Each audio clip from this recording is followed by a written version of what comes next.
하나님의 말씀은 마태복음 3장 1절부터 12절 말씀입니다. 그때 세례 요한이 이르러 유대 광야에서 전파하여 가로되 회개하라 천국이 가까웠느니라 하였으니 저는 선지자 이사야로 말씀하신 자라 일렀으되 광야에 외치는 자의 소리가 있어 가로되 너희는 주의 길을 예비하라 그의 첩경을 평탄케 하라 하였느니라. 이 요한은 약대 털옷을 입고 허리에 가죽띠를 띠고 음식은 메뚜기와 석청이었더라. 이때 예루살렘과 온 유대와 요단강 사방에서 다 그에게 나와 자기들의 죄를 잡아가고 요단강에서 그에게 세례를 받더니 요한이 많은 바리새인과 사두개인이 세례 베푸는데 오는 것을 보고 이르되 독사의 자식들아 누가 너희를 가르쳐 임박한 진노를 펴라 하더냐. 그러므로 회개에 합당한 열매를 맺고 속으로 아브라함이 우리 조상이라 생각지 말라. 내가 너에게 이르노니 하나님이 능히 이 돌들로도 아브라함의 자손이 되게 하시리라. 이미 도끼가 나무 뿌리에 놓였으니 좋은 열매 맺지 아니하는 나무마다 찍어 불에 던지우리라. 나는 너희로 회개케 하기 위하여 물로 세례를 주거니와 내 뒤에 오시는 이는 나보다 능력이 많으시니 나는 그의 신을 들기도 감당치 못하겠노라. 그는 성령과 불로 너에게 세례를 주실 것이요 손에 키를 들고 자기의 타작마당을 정하게 하사 알곡은 모아 곳간에 드리고 쭉정이는 꺼지지 않는 불에 태우시리라. 아멘. 우리가 기독교 절기 중에 지금 대강절기를 지내고 있습니다. 대강절기라는 것은 대자는 기다릴 대자지 않습니까? 기다릴 대자와 내릴 강자, 다시 말하면 아기 예수가 탄생하기, 이것을 기다리는 그런 절기라는 것이죠. 그리고 아기 예수 탄생을 기념하는 절기가 바로 대강절기입니다. 이것은 단지 지금으로부터 2000년 전에 이루어졌던 아기 탄생을 기다리는, 그것을 기념하는 절기일 뿐만 아니라 이제 다시 오겠다고 약속하신 주님의 재림을 기다리는 그런 절기이기도 합니다. 그래서 이 대강절 절기 기간을 지난 동안에 성도들은 자기 자신의 영적 상태와 영적 생활, 그리고 내 자신의 내면 생활을 돌아보는, 그리고 영혼을 정화시키는 그런 노력을 하는 그런 시간들을 이렇게 보내게 됩니다.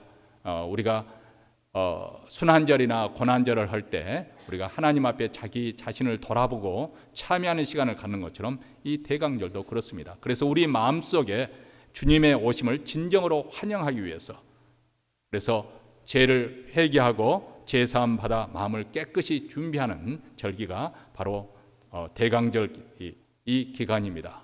2000년 전에 성자 하나님께서 사람의 모양을 가지고 이 땅에 오셨습니다. 그 시대는 바로 로마가 세계를 지배하고 있었던, 천하를 호령하고 있던 그런 때입니다. 그 당시 로마 제국은 아주 강력한 군사력을 가지고 있어서 로마에 대항하는 나라마다 다 제압하고 무너뜨리고 다시는 들고 일어날 수 없도록 만들어버리는 아주 초강대 국가였습니다. 지중해 벽군을 두고 전통적 해운국이었던 카르타고와 1차, 2차에 걸쳐서 포에니 전투가 벌어집니다. 사실 로마인들은 바다에 그렇게 능하지 못한 사람들이었습니다. 그럼에도 불구하고 결국 1차 포에니 전쟁이 로마로 승리로 돌아갑니다.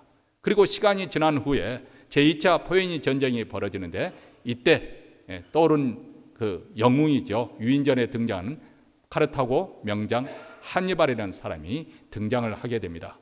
그 한니발은 바로 로마에 진격해서 로마 시를 함락시켜버리면 빨리 자기들이 승리를 거둘 줄 알고 알프스 산을 넘어서 전격적으로 로마로 진군을 해서 로마를 중심으로 하는 이탈리아 내부를 아주 초토화시키죠.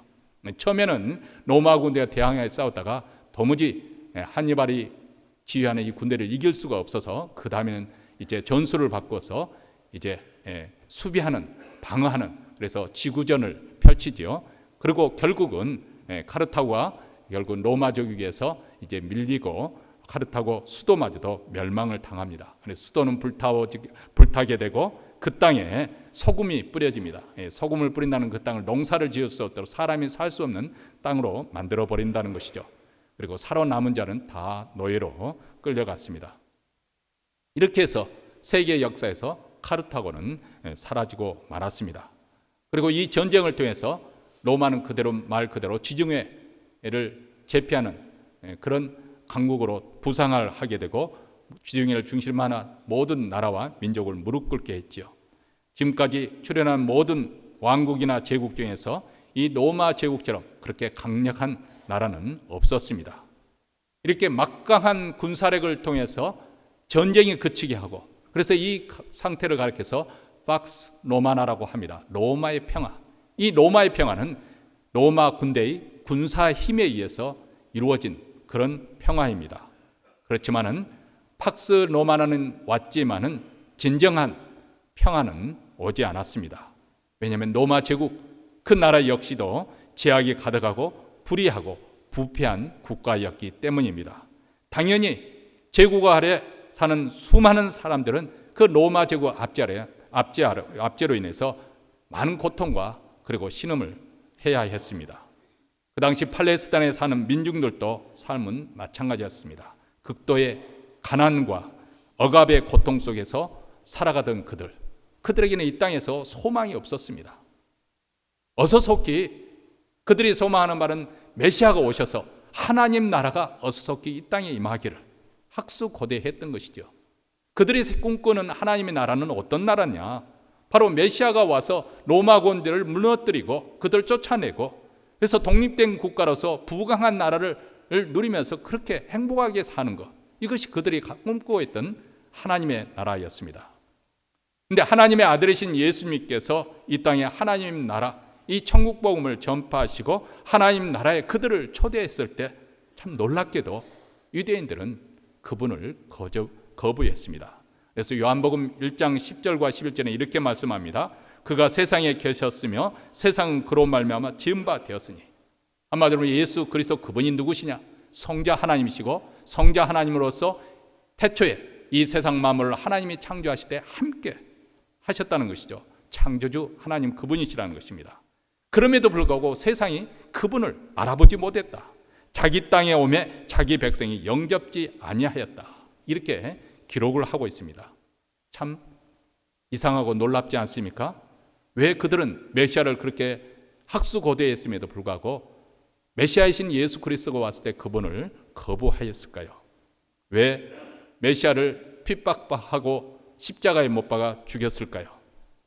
무지해서 예수 그리스도 그분의 영광을 알아보지 못했기 때문이라고 그렇게 사도 바울은 말합니다. 고린도전서 2장 8절에 이 지혜는 이 세대의 간원이 하나도 알지 못했으니, 여기서 말하는 지혜라는 것은 하나님으로부터 말미암은 지혜인데 이 세상 간원들이 그러한 지혜를 가지고 있지 못했기 때문에, 만약 그들이 하나님을 아는 지식을 가지고 있었다고 한다면 영광의 주를 예수 그리스도를 십자가에 못 박지 아니하였으리라. 그들이 못 박은 예수 그리스도가 바로 하나님의 아들이시여 영광의 주님을 그들이 알았더라면 그들은 예수님을 십자가에 못 박지 아니했을 것이라는 것입니다. 물론 오늘 이 시대에 사는 우리는 2000년 전에 오신 아기 예수님이 바로 하나님이 보내신 메시아요 그리스도시요 그리고 하나님의 아들이 되신다는 것을 신앙 고백을 하였습니다. 이제 다시 2019년 대강절기를 맞이해서 2000년 전에 유대인들이 그렇게 메시아를 학수고대했던 것처럼 우리 또한 간절한 기대감 속에서 살고 있다는 것을 깨닫게 됩니다. 왜냐하면 우리 주님께서 하늘에 승천하시면서 제자들에게 약속하신 말씀, 다시 오마고 약속하신 그 영광의 주님이 어서 속히 오기를 우리는 고대하고 또 대망하고 있기 때문에 그렇습니다.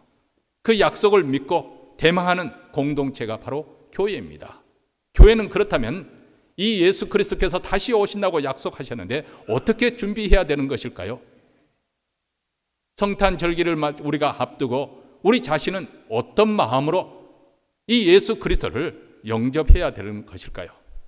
이제 2019년 며칠 남겨두지 않고 있습니다. 이 대강절 절기를 맞이해서 우리 자신 스스로에게도 물어보아야 되겠습니다. 과연 다시 오실 주님을 맞이할 준비가 되어 있는지, 어떻게 하면 주님 만날 날을 정말 잘 준비하고 있을까? 어떻게 하면 더 기쁜 마음으로 주님을 영접할 수 있을 것인가? 우리가 매해 성탄 메시지를 들으면서 우리 주님이 다시 오실 것을 말씀을 듣습니다만 우리는 늘 흘려버리기도 합니다. 지난주에는 두 가정이 이렇게 세상을 떠났습니다. 한 분 가정은 교회를 출석하지 않았기 때문에 모르는 분이 대부분이라고 생각이 되어집니다. 그러나 우리 우정섭 성도님은 김스마켓을 또 운영하셨고 하기 때문에 모르는 분이 거의 없을 거라고 생각이 되어집니다. 물론 암으로서 오랫동안 투병 생활을 해왔지만은 그러나 막상 세상을 떠나고 보면은 그렇게 빨리 속히 그렇게 호련히 세상 떠날 줄 몰랐다. 그것은 가족들뿐만 아니라 주위에 있는 모든 사람들이 하는 말입니다. 그와 마찬가지로 예수님께서 언젠가 다시 오실 때 우리는 늘상 그 예수님이 오실 것을 하면서 주님 이렇게 빨리 오십니까? 아마 그날 황급히 당황해하면서 오히려 주님을 빨리 왔다고 원망할 그런 상황이 되지 않을까 염려가 됩니다. 오늘 본문에 등장하는 세례 요한의 예침을 통해서 우리는 어떻게 하면 주님을 잘 맞이할 수 있을까? 우리가 해답을 얻을 수 있게 되기를 바랍니다.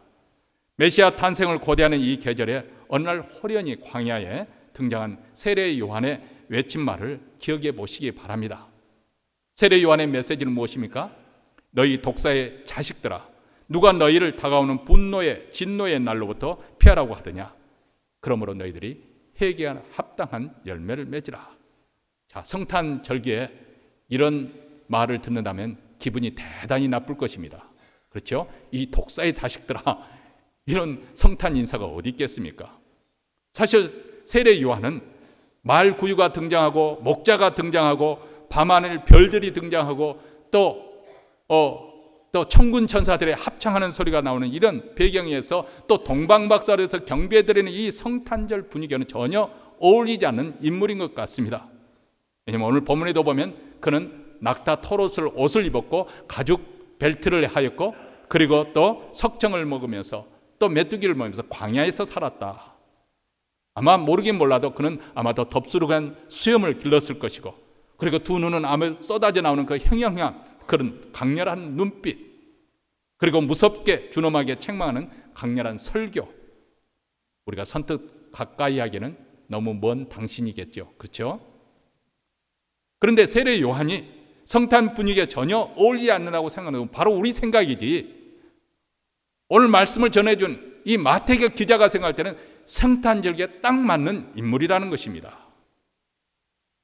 왜냐하면 그가 성탄절기를 맞이하는 가장 잘 어울리는 그런 위치, 그런 성격을 가지고 있다는 것이죠. 그의 사명을 우리가 생각해 보면 왜 그런지 금방 알 수가 있습니다. 바로 성탄절기라는 것은 예수님의 탄생을 축하하는 절기인데 세례 요한은 왜 왔는가? 바로 메시아 오심을 준비하기 위해서 오셨기 때문에 그렇습니다. 그래서 3절에서 이렇게 말씀합니다. 광야에 외치는 자의 소리가 있어 가로되 너희는 주의 길을 예비하라. 그의 첩경을 평탄케 하라.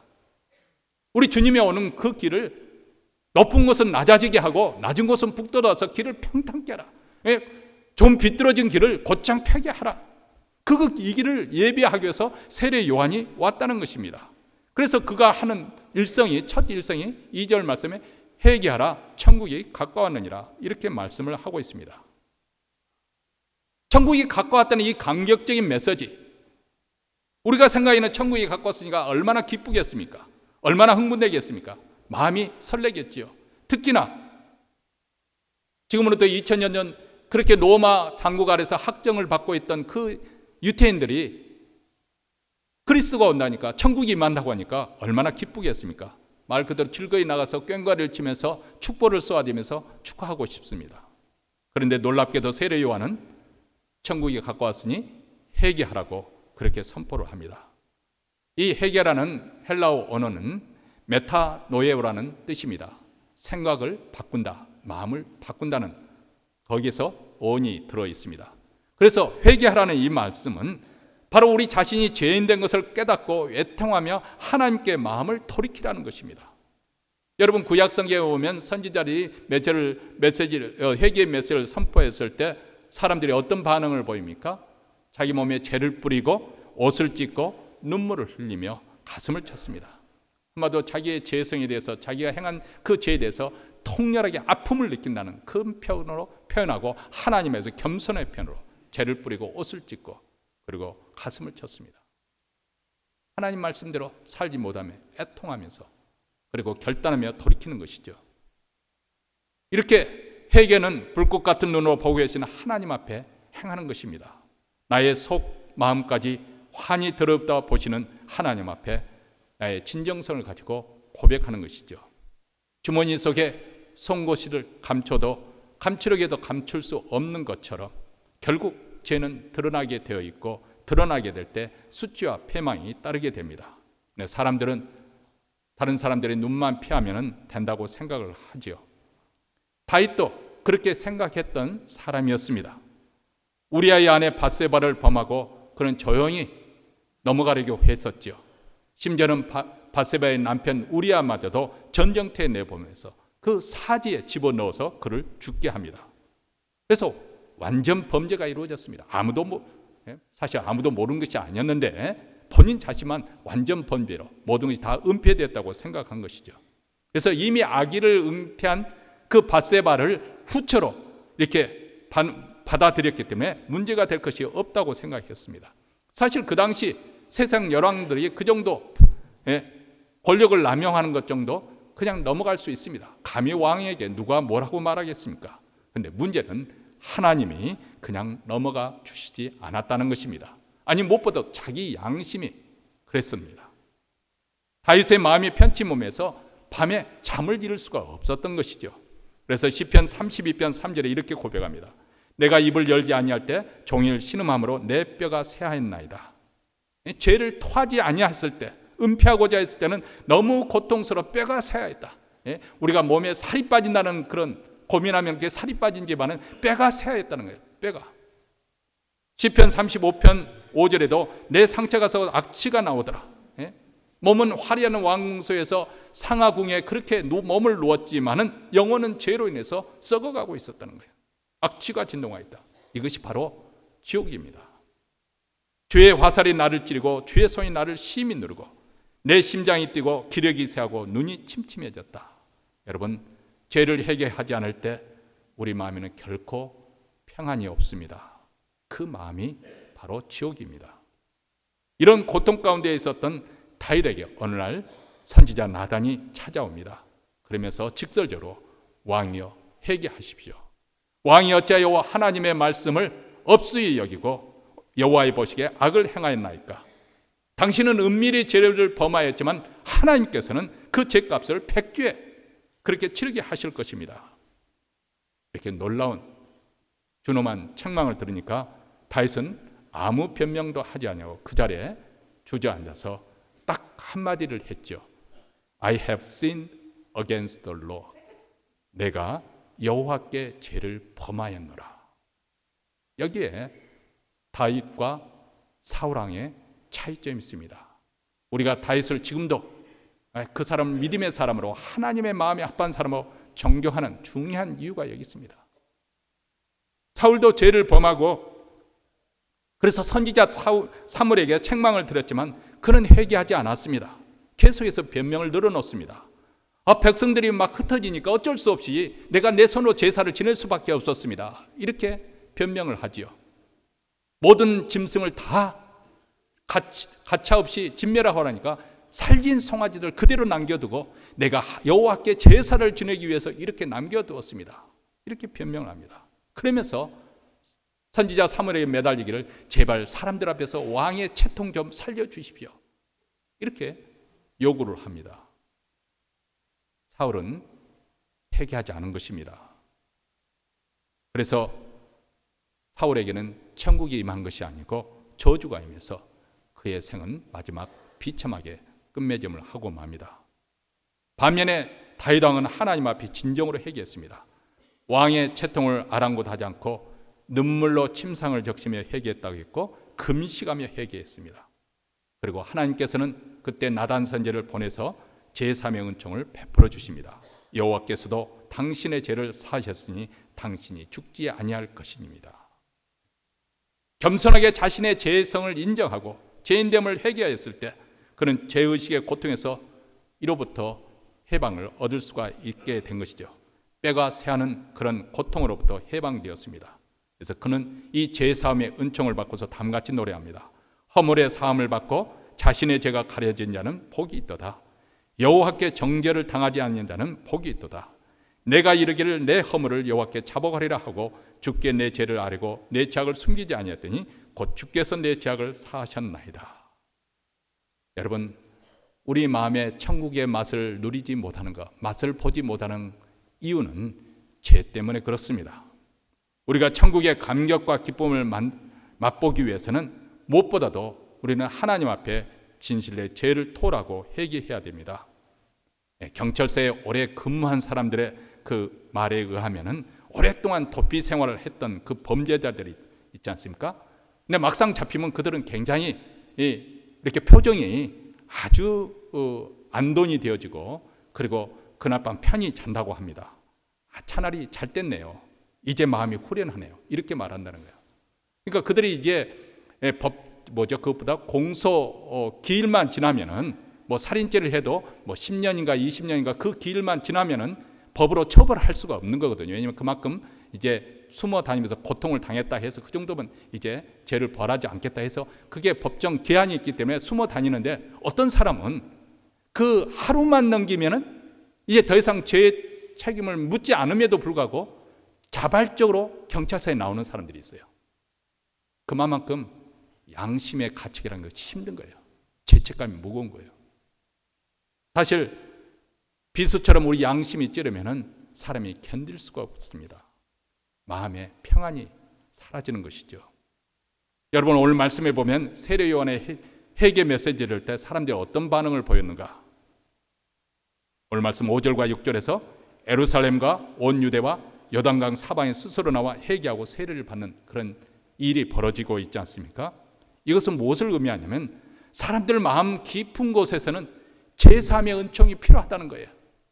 우리 마음 가장 깊은 곳에서는 내 자신이 가지고 있는 그 죄 문제를 해결하고 싶은 그런 마음이 있다는 것입니다. 그래서 일단 처음 마음문을 열기가 어려워서 그렇지, 그렇죠? 처음 여러분들이 교회에 발걸음할 때 그 첫 발걸음이 얼마나 힘든지 몰라요. 예?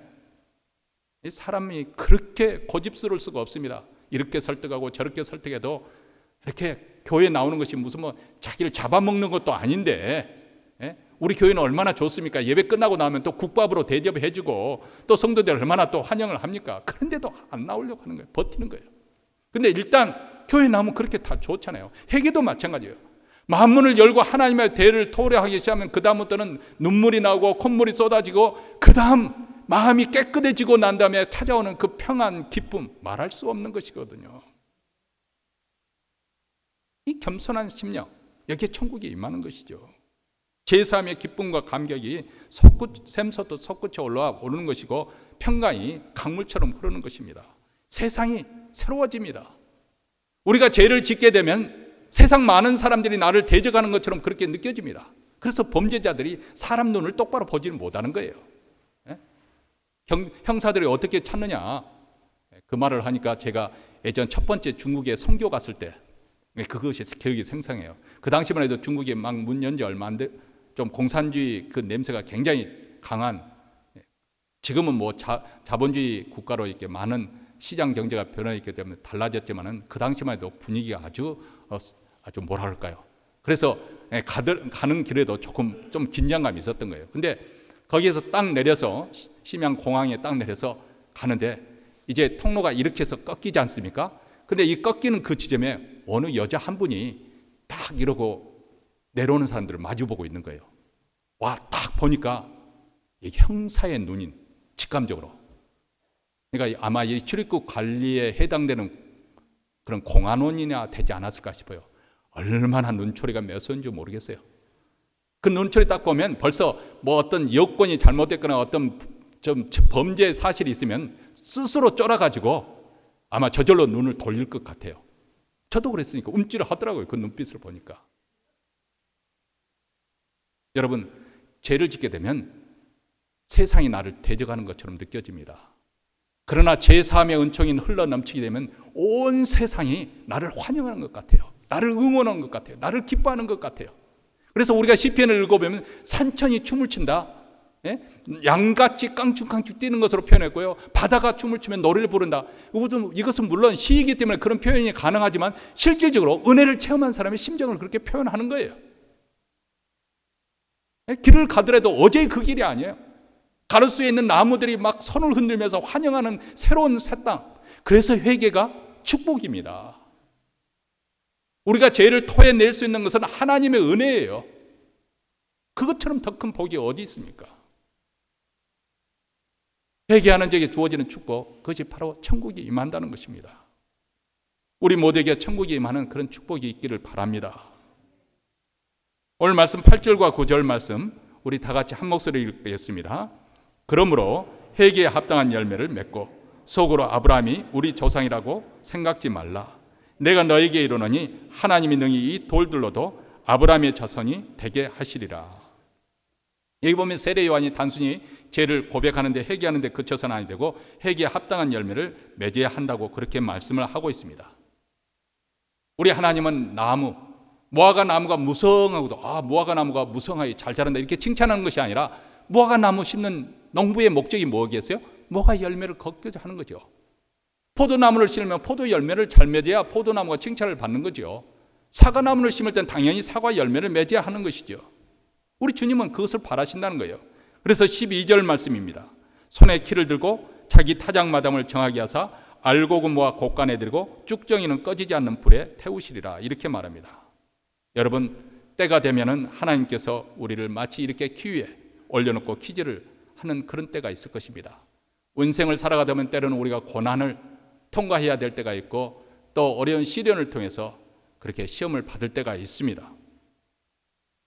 아니 우리 인생의 마지막 종말을 당할 때 예수님의 오기 전에 우리가 세상을 떠나야 될 임종에 무릎했을 때 중대한 인생의 시련을 최후의 시련을 만나게 되는 것이죠. 그때 알곡은 남고 쭉정이는 바람에 날려 날아가게 된다는 것입니다.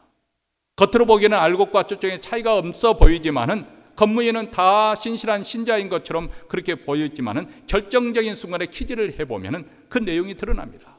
어렸을 때 그 체질이라고 하나요? 퀴즈를 하는 것을 체질이라고 하나요? 채로 이렇게 한다고 하나요? 그 쭉정이랑 알곡이랑 섞여 있을 때 그것을 이제 가려내는 작업으로. 그러면 어떻게 됩니까? 알곡은 안으로, 쭉정이는 밖으로 해서 나가는 거예요. 그와 마찬가지로 인생의 시련을 말 때 참된 믿음을 가진 사람은 주여, 주여 하면서 주님 앞에 더 달라붙는데 쭉정이들은 어떻게 합니까? 조금 믿으면 어이쿠 하고 뒤로 나가 떨어져 버리는 거예요. 하나님 원망하고 하나님이 내가 기도했는데 응답을 안 해주시더라. 하나님은 살아계시지 않는가 봐. 이렇게 하면서 떨어져 나갑니다. 그렇죠. 인생의 시련은 어떻게 보면 그렇게 알곡과 쭉정이를 가르는 또 하나의 중대한 그 시험대이기도 합니다. 그런데 그런 일이 최후에 어떻게 이루어지는가? 바로 하나님의 심판대 앞에서 벌어진다는 것입니다. 그때 알곡은 모아서 곡간에 대고 쭉정이는 불에 던지오는데 마치 우리 주님께서 말씀하시기를 그 심판의 날 때는 양과 염소를 가르듯이 의인과 악인을 가르게 될 것이라는 것입니다. 그래서 의인은 천국 잔치에 악인은 지옥의 불못에 던져지게 될 것입니다. 물론 이 말을 들을 때 유대인들은 어떻게 생각했냐면 우리는 아브라함의 후손으로서 하나님의 백성인데요. 구원이라고 하면 당연히 우리가 가장 먼저 우선권이 있지 않겠습니까? 이렇게 주장을 했을 것입니다. 더더군다나 바리새인이나 사두개인들은 자기 의가 가득 찬 사람들이기 때문에 구원하면 자기들이 가장 먼저 우선권이 있는 것처럼 그렇게 착각을 하고 있었습니다. 그런데 그들을 향해서 세례 요한이 아주 노골적으로 직설적으로 죄를 책망합니다. 독사의 자식들아 누가 너희를 가르쳐 임박한 진노를 펴라 하느냐. 우리가 잘 아는 것처럼 성경에서는 뱀, 독사 이것은 사단, 악의 무리를 상징하는 것이죠. 사단은 그 속성이 거짓말쟁이입니다. 그래서 자기의 그 숨은 불순한 동기를 숨기고 항상 사람들에게 교묘하게 역사를 하지요. 그리고 독사와 같이 그 속에는 독이 있어서 사람의 생명을 빼앗아갑니다. 이처럼 바리새인과 서기관들은 자기들이 가지고 있는 기득권, 그 종교를 통해서 얻어진 종교적인 그 기득권에 도전이 된다 싶으면 누구든지 그들을 박해했고 잡아 죽이고자 했습니다. 설령 그 대상이 하나님의 아들이라도 아랑곳하지 않았습니다. 참 무서운 것입니다. 세례 요한은 자기들을 감시하러 온 그들의 마음속에 이미 무서운 그런 교활함과 음모가 있음을 간파했을 것입니다. 그래서 무섭게 책망을 지금 회개해야 되는 거예요. 여기 보면 도끼가 이미 나무 뿌리에 놓였다. 벌목을 하는 벌채공들은 나무를 어떻게 쓰러뜨렸는지 어디 지점이 그 목인지 잘 알잖아요. 도끼로 그 지점을 계속 파면 나무가 마침내 쓰러지는 것처럼 지금 임박하게 심판이 지금 임했다는 것을 이렇게 표현을 하고 있습니다. 빨리 회개하라는 거죠. 마음속에 감춰진 것을 드러내놓고 치유함을, 회개함을 받으란, 그 제사함에 받으라는 것입니다. 만약 그렇지 않으면 그 죄가 결국 커져서 하나님의 아들 예수 그리스도를 십자가에 못 박는 그 죄까지 발전하게 될 것입니다. 만약 그들이 이 세례 요한의 메시지를 들었다면 그들은 하나님의 아들 예수님을 십자가에 못 박는 그런 무죄한 피를 흘리게 하는 죄악까지는 가지 않았을 것입니다. 여러분, 여기 보면은 가장 신령하고 거룩해야 할 정교 지도자들이 더 무섭게 책망받는 것을 보게 됩니다. 겉들은 고상하고 거룩한 채였지만 그 속은 교만과 이선으로 가득했기 때문에, 거짓과 탐심과 시기심과 미움이 충만했기 때문에, 그들의 옷은 화려하고 멋있었지만은 그들의 속마음은 더럽고 추하기 짝이 없었습니다. 우리가 이 메시지를 때 그냥 공중으로 흩어져 버리는 그런 메시지가 아니고 우리 자신에게 적용해야 됩니다. 어떤 의미에서 우리가 교회에 나온 지 10년, 20년, 30년 아니 일평생 동안 나오면서 우리는 어느덧 바리새인들처럼 겉모습은 아주 번지르하게 종교의 그런 그 옷에 걸맞게, 기도도 잘하고 성경도 능통하게 그렇게 그들처럼 잘 알고 그렇지만은 실상 우리 속마음은 그렇지 않을 수가 있어요. 그래서 우리가 항상 겸손해야 될 이유가 바로 여기 있습니다. 하나님 앞에 정직하게 내 자신을 들여다봐요. 내가 어떤 교회의 직분을 받았다고 해서 그것이 보장되는 것이 아니라 그 말입니다. 새벽기도 때 제가 좀 나누었지만은 기생충이라는 그 한국 영화 칸 영화제에서 우승하고 지금 아카데미상 후보까지 올랐던 영화 있지 않습니까? 그 영화를 보는데 이런 대목이 나옵니다. 주인집이 아들 생일인가요? 해서 피크닉 간다고 전부 캠핑을 갔어요. 그래서 거기서 이제 가정교사로 또 운전수로 가정부로 온 가족이 속여가지고 이렇게 그 집안에 들어왔던 그 사람들이 주인이 없으니까 이제 그 가족이 그냥 파티를 벌이는 거예요. 주인이 준 삼초등 그 포도주를 꺼내가지고 먹고 취하고 이렇게 두드러집니다. 그때 메인 캐릭터인 주인공 송강호 씨가 열연을 하지 않으면 그 주인공이 이렇게 말합니다. 우리 박 사장은 참 착하고 좋은 사람이야. 이렇게 칭찬을 합니다. 그렇죠. 그 주인이 참 후하게 잘 대해주니까, 신사적으로 대해주니까요. 물론 뒤에서는 송강호 씨 그 옷에서 나는 냄새를 비웃기도 하고 조롱하기도 하지만은 겉에서는 따뜻하게 잘 해주니까 그렇게 칭찬을 합니다.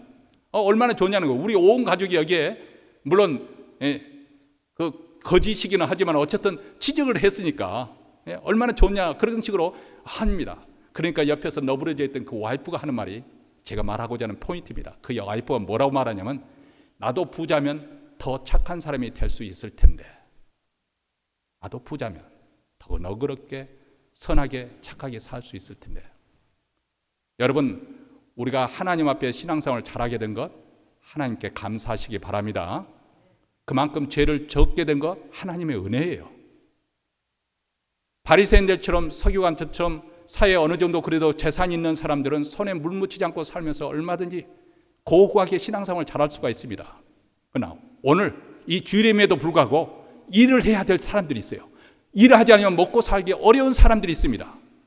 우리는 그 사람들을 향해서 죄인하고 정죄하기가 쉬워요. 우리는 의인이라고 생각하기 쉽습니다. 과연 하나님은 그렇게 보실까요? 우리는 과연 의롭다고 그렇게 할 수 있을까요?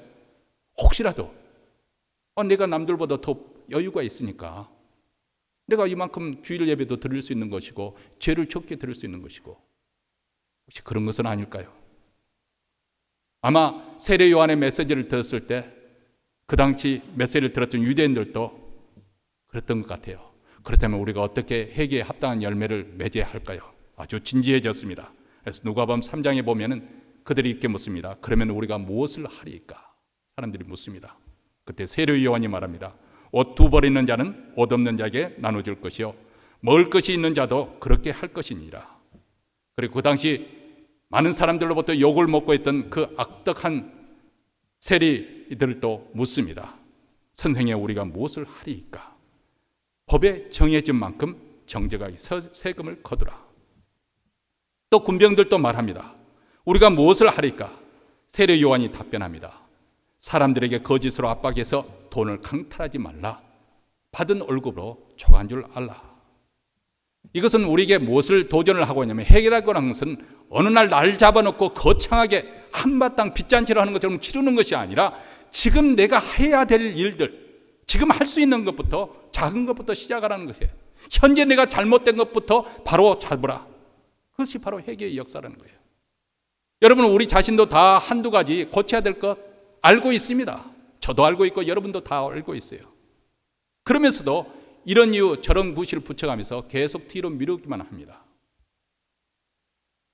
아기 예수로 오신 성자 하나님을 맞이하는 이 대강절과 성탄절개, 이제 다시 그 주님께서, 영광의 주님께서 다시 오실 것을 대망하는 이 절개, 우리는 어떤 회개에 합당한 열매를 맺어야 하는 것일까요?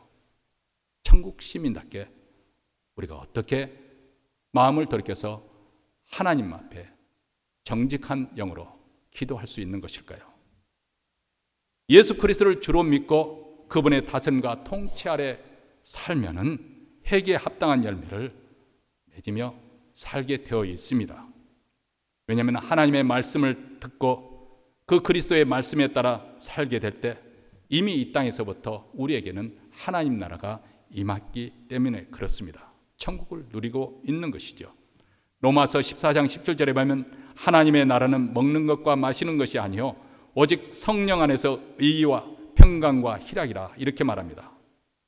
이것은 다시 한번 우리에게 우리식으로 표현을 한다면, 하나님 나라 자녀들은 이 세상에서 어떤 문제를 만나더라도, 아무리 어렵고 힘들더라도 그 마음에 의와 평강과 기쁨이 지배하고 있기 때문에, 그것이 바로 천국의 성격이기 때문에, 천국의 특징이기 때문에 하나님의 통치를 받고 있는 사람들은 그 마음속에 의로움과 기쁨과 평강이 흘러넘치게 되어 있다는 것입니다.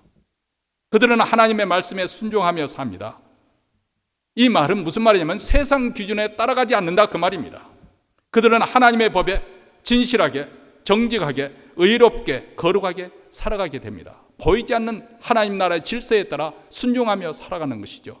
예수 그리스도가 나의 주가 되신 것을 인정하고, 주님이 기뻐하시면 내가 그 기뻐하는 일을 행하는 것이고, 주님이 싫어하시면 내가 거기서 하지 않는 거예요. 세상 사람들은 그런 새로운 삶의 질서에 따라가는 그리스도인들을 바라볼 때 놀람과 경탄의 눈으로 바라봅니다. 와, 저 사람은 저런 상황에서 절망할 수밖에 없는데, 저 사람에서 슬퍼할 수밖에 없는데 어떻게 저 사람은 저렇게 평안하지? 어떻게 오히려 저런 가운데서 기뻐하지? 놀랍니다. 그래서 예수를 잘 믿는 사람들을 보면 이상하게 세상 사람들은 매력을 느끼는 것이고 끌림을 받는 것입니다.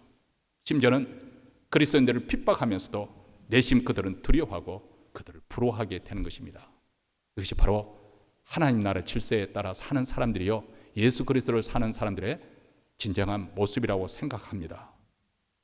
우리는 지금 어느 쪽에 속에 살고 있을까요? 이 땅에 보이는 이 세상이 전부인 줄 알고 그것에 목매어 세상 왕국을 위해서 목숨을 다하는 그런 사람입니까? 아니면 우리가 이 세상에 살고 있지만은 그러나 우리의 궁극적인 목적은 하나님의 나라, 예수 그리스도께서 우리의 왕이 되시고 우리를 통치해 주는 그 통치를 받고 우리는 살고 있습니까? 아기 예수를 진심으로, 진정으로 환영하고 그분의 왕권에 내가 순복을 하십니까? 그리고 주님이 진실로 내가 속히 오리라 이렇게 말씀하실 때, 아멘, 주 예수여 오시옵소서. 우리 주님의 오신 것을 정말 기뻐하고 반가워하고 정말 기쁨으로 주님을 환영할 수 있겠습니까? 저는 이 말씀을 드릴 때마다 꼭 제 형수님을 이렇게 불러드려서 좀 죄송합니다. 제 형수님이 오래전에 처음 이제 제 형과 결혼해서 미국에 와서 우리 가족들을 다 초청을 해 주셨는데요. 그 어려운 삶에도 어떻게 해서 처음에 어떻게 해서 이제 집을 장만하게 되었습니다. 집을 장만해서 처음 자기 집, 이 미국 땅에서 집을 준비했으니까 얼마나 신이 나겠어요. 그래서 집에 딱 들어가는 순간 어떤 생각이 스쳐가냐면, 오늘 같은 날은 주님이 오시지 않아야 될 텐데. 그렇죠. 모처럼 집에 들어가서 살기도 전에 주님이 오시면 이 집을 어떻게 인조해야 할 기회도 없잖아요. 그런 생각을 했다고 웃으면서 말씀하시더라고요. 혹시 우리가 그쪽이 날까 두렵습니다. 이 세상이 너무 살기가 좋아서, 예? 좀 시간이 있으면 산호세까지 올라가서 어디 식당 맛있다더라,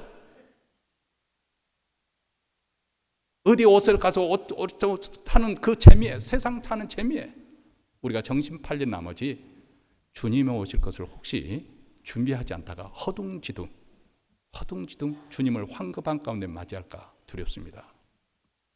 성탄절을 앞둔 대강절개, 여러분 이 절기에 우리 자신을 스스로 한번 깊게 성찰해 볼 수 있는 시간을 가지시기 바랍니다. 천국은 회개하는 자에게 임합니다. 그리고 천국 심원은 회개의 열매를 맺으며 살아갑니다. 회개하는 축복이 우리 모두에게 있기를 주의 이름으로 축원합니다.